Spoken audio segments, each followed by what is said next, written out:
En función del nivel de descentralización existente en un país, los gobiernos locales suelen realizar una parte importante de la inversión pública.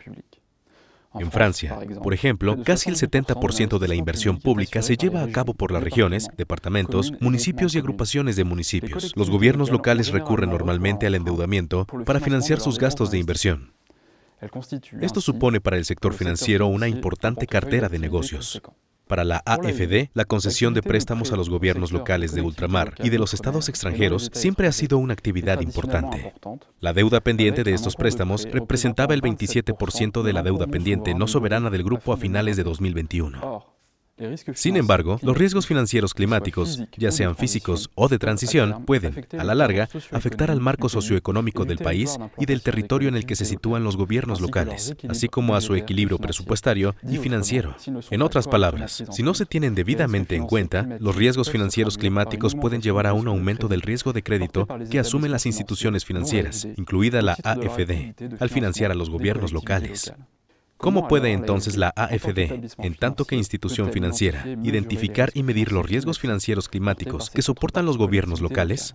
¿Cuáles son los elementos clave del análisis del riesgo de crédito de los gobiernos locales que deben tenerse en cuenta para identificar los riesgos físicos y de transición? En primer lugar, repasaremos los fundamentos del análisis del crédito de los gobiernos locales antes de mostrar con una serie de ejemplos la materialización de los riesgos financieros climáticos, físicos o de transición. Antes de todo, conviene recordar algunos de los fundamentos del análisis del riesgo de crédito aplicado a los gobiernos locales.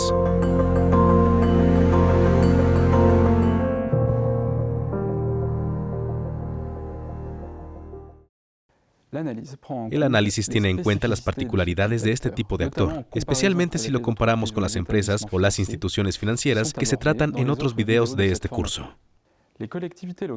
Los gobiernos locales son poderes públicos, distintos del Estado, que ejercen sus competencias de forma complementaria a la acción del Estado en los países en los que existe esta descentralización. Como tales, los gobiernos locales prestan servicios públicos a la población de un territorio concreto, según un ámbito de competencias determinado. Tienen, por tanto, el deber de prestar una serie de servicios públicos, lo que se traduce en gastos obligatorios, tanto corrientes como de inversión. Reciben diferentes tipos de ingresos que pueden provenir de transferencias financieras por parte del Estado central o de sus propios impuestos, en función de su ámbito territorial. Por lo general, se trata de impuestos locales que se aplican a los hogares, como los impuestos sobre la propiedad o la vivienda, y a las empresas. El análisis del riesgo de crédito de un gobierno local implica, por tanto, varias etapas. En primer lugar, conocer y entender el marco institucional en el que el gobierno ejerce sus competencias y la naturaleza de su relación con el Estado central. Se trata de una etapa esencial porque es el marco institucional el que determina la naturaleza de los gastos e ingresos de un gobierno local y, por lo tanto, el grado de previsibilidad de su equilibrio presupuestario y de su capacidad para cumplir con sus compromisos financieros. También habrá que valorar el nivel de calidad del marco prudencial al que están sometidos los gobiernos locales. En particular, la existencia de normas, del equilibrio presupuestario, de un marco contable y financiero o la existencia de autoridades de control financiero independientes. Un marco legislativo y prudencial bien desarrollado ayudará, sin duda, a que los diferentes actores tengan en cuenta el impacto financiero del cambio climático. Otra etapa en el análisis del riesgo de crédito es conocer y entender el marco socioeconómico en el que actúa el gobierno local, ya que puede determinar, en parte, sus niveles de ingresos. Por ejemplo, un territorio dinámico generará más ingresos fiscales que un territorio en reconversión y cuya población activa disminuye año tras año. Las características socioeconómicas también influyen en la demanda de servicios públicos. Y, por tanto, en el gasto del gobierno local. Un territorio con una población predominantemente activa no tendrá las mismas necesidades en términos de servicios públicos y prestaciones sociales que uno con una población de edad avanzada o muy joven.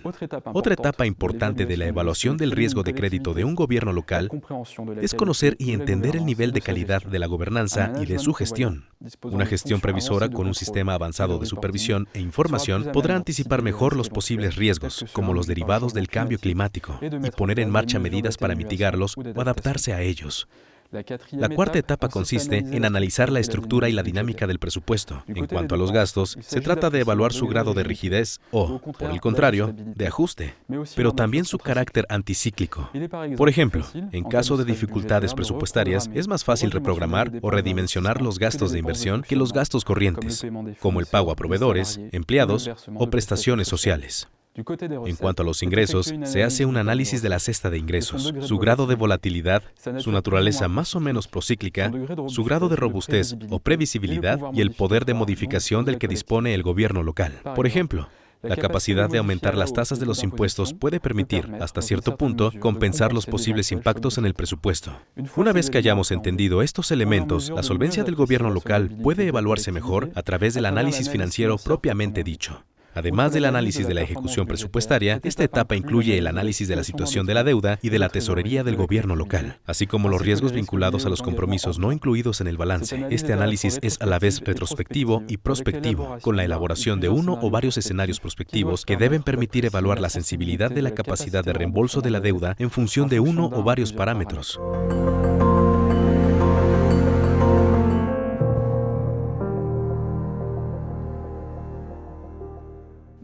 A continuación, examinaremos el impacto de los riesgos físicos en las cuentas de los gobiernos locales. Como ya sabemos, el riesgo físico climático depende del grado de vulnerabilidad de un actor cuando se expone a los riesgos climáticos.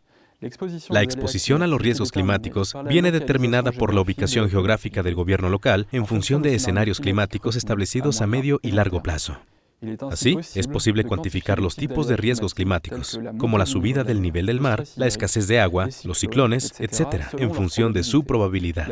El análisis de la vulnerabilidad de un gobierno local se realiza en 3 etapas. En primer lugar, se identifican los activos y las competencias principales del gobierno local. ¿Están sus activos expuestos a un riesgo climático concreto? Teniendo en cuenta sus competencias, ¿cuál sería el grado de implicación del gobierno local si se materializa un riesgo climático? ¿Cuál sería el efecto sobre su equilibrio financiero? Por ejemplo, la destrucción de un activo puede causar impactos cruzados en las operaciones corrientes en caso de interrupción de la actividad económica, repercutiendo en la recaudación de impuestos y aumentando la necesidad de prestaciones sociales. También puede afectar a las operaciones de inversión por el aumento de dichos gastos con el fin de reparar el activo destruido o de satisfacer una necesidad de mantenimiento. En segundo lugar, la identificación de los riesgos que aún no se han materializado puede llevar al gobierno local a aumentar su presupuesto de inversión con el fin de adaptarse al cambio climático. Por ejemplo, la puesta en marcha de un plan de adaptación de los edificios públicos en las zonas costeras. Por último, se trata de evaluar qué apoyo prestaría el Estado en caso de materializarse un riesgo o de que se necesitara una gran inversión en materia de adaptación al cambio climático. Ilustraremos este análisis con el ejemplo de Ciudad del Cabo, Sudáfrica. La crisis del agua que afectó a Ciudad del Cabo en 2018 es un ejemplo muy ilustrativo de la traducción de un riesgo climático en riesgo de crédito. Se trata de un evento climático que fue seguido de cerca por las agencias de calificación y la comunidad financiera, ya que se determinó claramente que podía afectar negativamente al perfil de endeudamiento de la ciudad. Para entender este ejemplo, veamos primero algunas de las características estructurales del perfil crediticio de Ciudad del Cabo. Las grandes ciudades sudafricanas son responsables, entre otras competencias, del suministro y la distribución del agua y de la electricidad en sus territorios. La venta de agua y de electricidad a los hogares y a las empresas representa, por tanto, una parte importante de sus ingresos corrientes, lo que las distingue de los gobiernos locales de otros países. Solo la venta de agua representa el 10% de los ingresos corrientes de Ciudad del Cabo.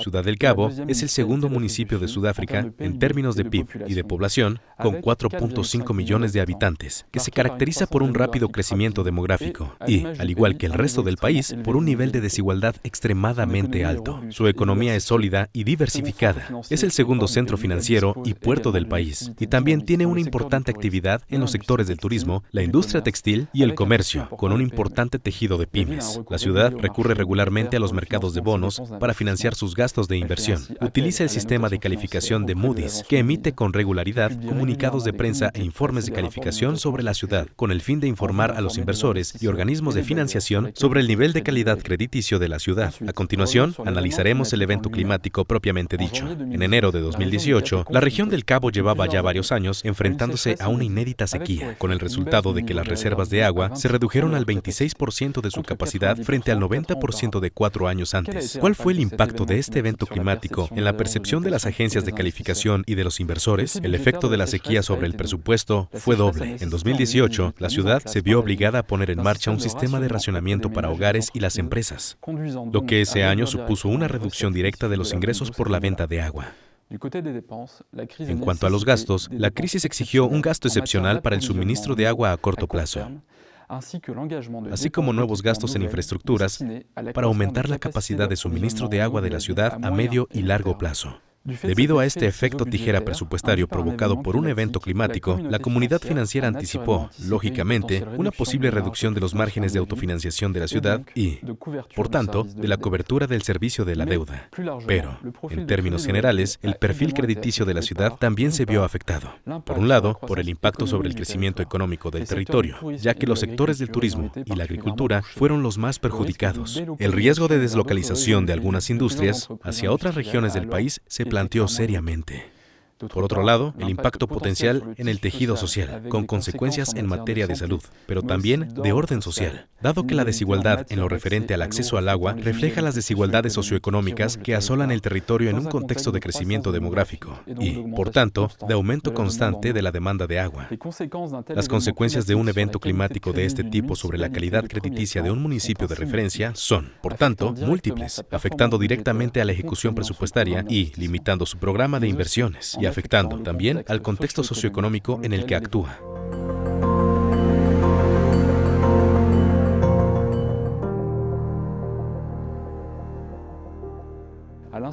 Al igual que con los riesgos físicos, la identificación de los canales de transmisión de los riesgos de transición en los presupuestos de los gobiernos locales requiere un análisis de estos y de su marco de actuación en su sentido más amplio. Así pues, los riesgos de transición pueden afectar a la larga al perfil crediticio de varias maneras. En primer lugar, en términos de gasto, a través de los esfuerzos que deben realizarse en los activos del gobierno local. Por ejemplo, en términos de eficiencia energética de los edificios de los que es responsable, escuelas, residencias de mayores o de abastecimiento de energía, flotas de vehículos. Aquí, el impacto consiste en un aumento de la carga o rigidez de los gastos corrientes o de inversión del gobierno local. En segundo lugar, los riesgos de transición pueden repercutir en los ingresos de los gobiernos locales en función del grado de exposición presupuestaria de estos a los riesgos de la transición hacia una economía baja en carbono. Por ejemplo, si una parte importante de los impuestos que esta recauda proviene de la venta de energía basada en el carbono.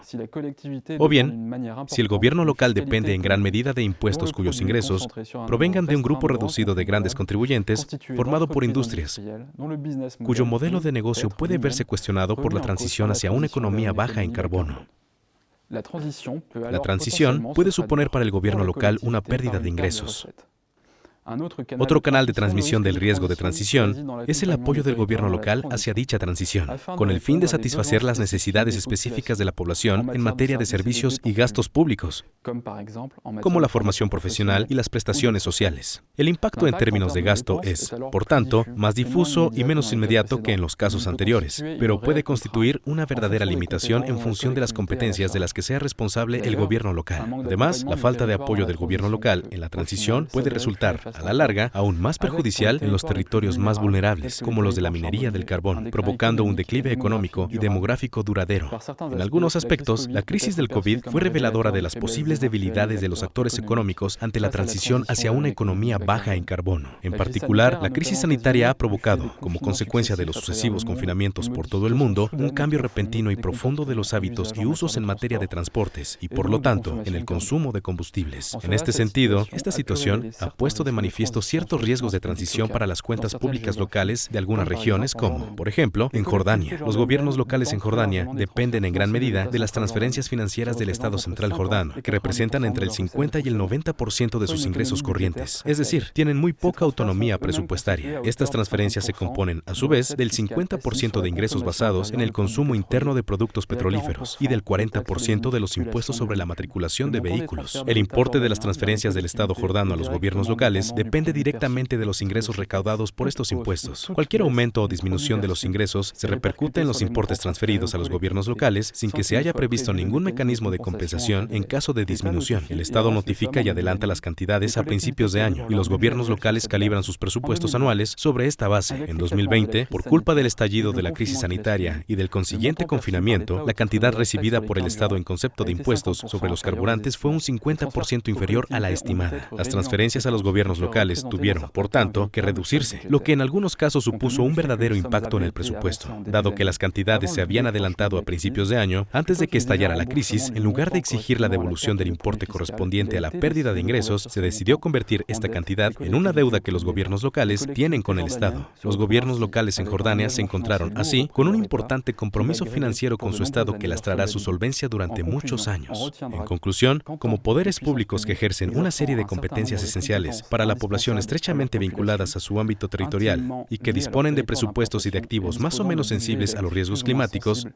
los gobiernos locales están concernidos por los riesgos climáticos financieros de varias maneras. En función de los casos, sus perspectivas financieras pueden verse afectadas de forma duradera tanto por riesgos físicos como por riesgos de transición. Es esencial que la AFD, en tanto que institución financiera, identifique el impacto potencial de la materialización de estos riesgos en su cartera de préstamos. En particular, se trata de incorporar procedimientos específicos durante el estudio de las concesiones de préstamos a los gobiernos locales, que deberán seguir los equipos de los proyectos.